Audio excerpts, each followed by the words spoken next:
People पूजा के लिए आप वो लोटे में साफ पानी डालें, काले तिल डालें और साबुत चावल डालें। थोड़ा सा मीठा आपने पानी में जरूर डालना है। आप गुड़, बताशे, चीनी, मिश्री डालें, कुछ भी आप डालें मीठे में।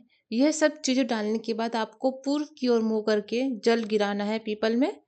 जल देते समय आपको शनिदेव के मंत्रों का जाप करना है, या फिर लक्ष्मी प्राप्ति के लिए आप कोई पूजा कर रहे हैं तो आप लक्ष्मी मंत्र कोई भी जप सकते हैं। जैसा कि जब आप जल चढ़ाते हैं तो जल में जो चावल तिल वगैरह होते हैं वो उसी में पड़े रह जाते हैं, फिर उसे हम अपने हाथों से निकाल करके पीपल वृक्ष में अर्पित कर देते हैं। फिर पीपल देव को किसी भी मिठाई का आपको भोग लगाना है।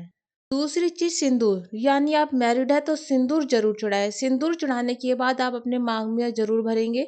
यदि कुंवारी है या जेंट्स है तो आप रोली चढ़ा सकते हैं पीपल वृक्ष को, और खुद भी रोली का तिलक करें, लेकिन सिंदूर नहीं चढ़ाए।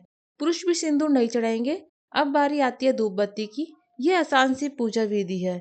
जो भी आप सुगंधित चीज आप पूजा पाठ में जलाते हैं उसे सकारात्मक ऊर्जा की वृद्धि होती है, तो धूप बत्ती जलाएं। और जैसा कि आप सभी जानते हैं, सिर को ढककर ही हमारे सनातन धर्म में कोई भी पूजा पाठ जब तक होता है, इसलिए आप सिर को आप जरूर ढकेंगे। शास्त्रों के अनुसार जो भी विधि है वो मैंने आपको बताई है। सबसे पहले आपको जल चढ़ाना है, उसके बाद आपको भोग लगाना है, फिर आप धूप बत्ती जलाएंगे, फिर सिंदूर जरूर लगाना है। अब आपको ध्यान रखना है, जब तक आपकी पूजा समाप्त नहीं हो रही है आपको मंत्रों का जाप लगातार करते जाना है। पीपल वृक्ष में सरसों के तेल का आप दिया लगाएंगे। सुबह और शाम दोनों समय आपने दिया लगाना है, क्योंकि हमारे शास्त्र कहते हैं दीपक के बिना हमारी पूजा नहीं होती है। दीपक जो होता है वो कर्म साक्षी होता है। जो आप पीपल की पूजा करते हैं, मंत्रों का जाप करते हैं, उसका साक्षी माना जाता है, तो आपको दीपक जरूर लगाना है।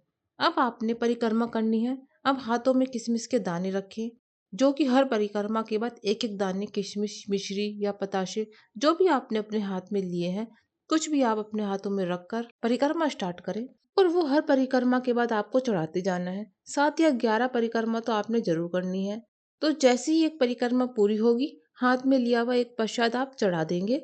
इसके बाद आपकी पीपल की जो पूजा है वो पूरी हो जाती है। अब बारी आती है प्रार्थना की। आप पीपल के वृक्ष के नीचे खड़े हो जाए, प्रार्थना करें। प्रार्थना आप खड़े होकर भी कर सकते हैं और बैठकर भी कर सकते हैं। पूजा से अधिक शक्ति प्रार्थना में होती है। जो भी आपकी कामना है वो आप पीपल वृक्ष से कहें, मन ही मन। पीपल वृक्ष एक ऐसा वृक्ष माना जाता है जो शीघ्र ही आपकी कामनाओं की पूर्ति करता है, धन लाभ करता है, संपूर्ण कष्टों से मुक्ति करता है।